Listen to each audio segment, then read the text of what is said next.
Hello everyone! Welcome to my channel guys! Ang lulutuin ko sa inyo ngayon ay ang magbe-bake tayo ng fish salmon. This is Japanese style pero idea ko lang to ha. Ngayon meron tayong nori. Ilalagay natin dito sa ilalim ng baking pan ang nori. Okay? Simple lang siya ha. Nori, salmon, spring onion at saka Japanese rice seasoning is salmon furikake. Yan. Itong ulam na rin to eh. Fish ito siya eh. Salmon din to siya. Pang ano to eh. Pang seasoning sa ibabaw ng kanin. Wala ka ng ulam. Ito ulam na to. Okay? May soy sauce, mga spices. Ngayon, ang gagawin natin is ang hihiwain natin ang salmon tsaka pala mayonnaise. Ito ang pinaka-importante ng pampalasa is QP Japanese mayonnaise. Okay? So, let's start. Ang hiwa ng salmon fish is square lang guys ha. Square. I-square nyo lang siya. Ganyan. Square lang siya. Ganyan lang hiwa. There we go. Kasi i-bake natin nga siya. Ganyan. Ganyan lang ang hiwa. Okay? Ito na guys, ganyan ang hiwa niya ha. And timplahan nyo ng asin. Kaunti lang. Kaunting asin. Ang gusto kong garlic powder. Yan. Garlic powder. Pepper. I-mix nyo. Kaunting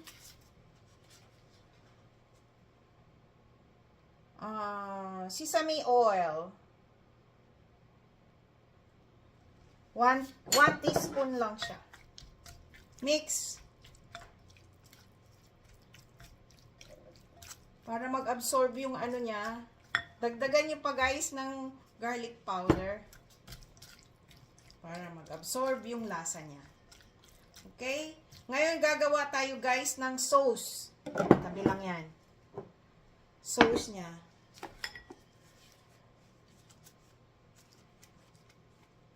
Gawa tayo ngayon ng sauce. Ito ang sauce natin guys. Mayonnaise.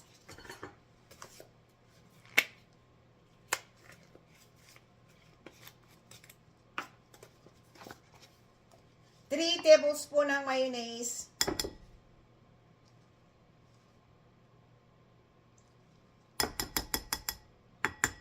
Lagay natin 4 na. Masarap pag may mayonnaise. Japanese mayonnaise ang gagamitin nyo guys ha, para masarap ang lasa. And 2 tablespoon ng soy sauce. 2. Okay? And sesame oil.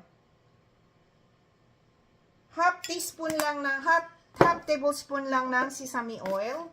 And timplahan nyo ng pepper. And another garlic powder. Huwag nyo lang timplahan ng asin kasi may toyo na yan. Ito ang ating sauce guys. O guys, tignan nyo. Ayan ang ating sauce. So, dito natin siya lulutuin sa baking pan. Lagyan natin, sapinan natin ng Japanese nori. Ito na siya guys, yung wrap ang nasa ilalim is yung makinis ha. Yan, ganyan ang gawin natin. Ganyan. So, syempre, hindi mawawala ang ating rice. Kasi i-bake natin rice, ang ating rice. I-spread natin dito yung rice. Ganyan. Dito na siya guys. Dito natin ilalagay ang fish sa ibabaw. Okay? Yan. Ito na guys. Ilagay nyo ganyan ha. Ganyan. And dito natin ilagay ang sauce sa ibabaw. At huwag niyong kalimutan, ito na siya, nilagay ko na yung sauce, lahat.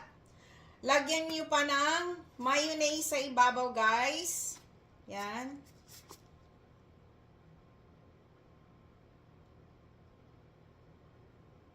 Yan. Yan, mga ganyan lang. Tapos, bubura natin siya ng kaunting green onion. Spring green onion, ha.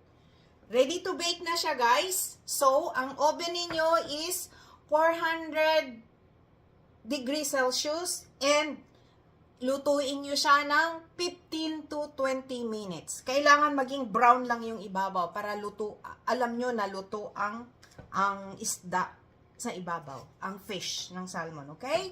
Ibalikan ko kayo. Guys, ito na siya, oh. Tignan nyo. Diba? Look yummy. Yan na siya. And dito natin lalagyan ng topping. Ang topping is yung furikake rice seasoning. Furikake. Ganyan lang. And itong ating spring onion ulit. Diba? Konti pang furikake. Yan. Ito na ang ating baked salmon. Okay? Yan na siya, ang ating baked salmon.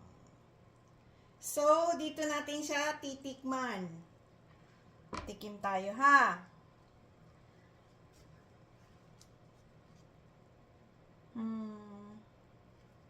Dito natin siya titikman. I-bake nyo yan and hatiin nyo kasi, guys, eh.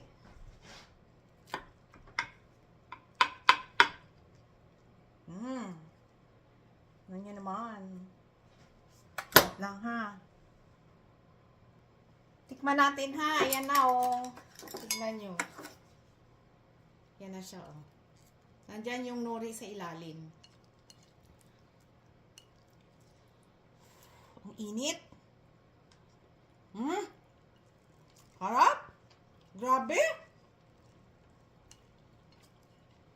Harap.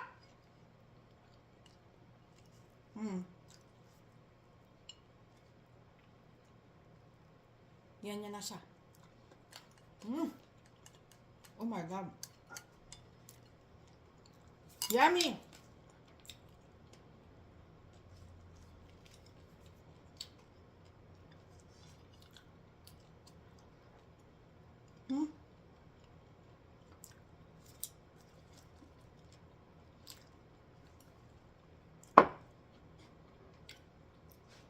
Thank you for watching, guys. Please subscribe, like, and share. And i-click nyo na rin yung notification bell para palagi kayong updated sa aking mga bagong video.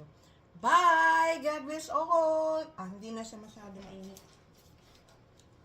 Ito na siya. Look at that. Diba? Ang sarap. Ito ang baked salmon with rice and nori. Ang main dyan, salmon and Japanese furikake. Bye!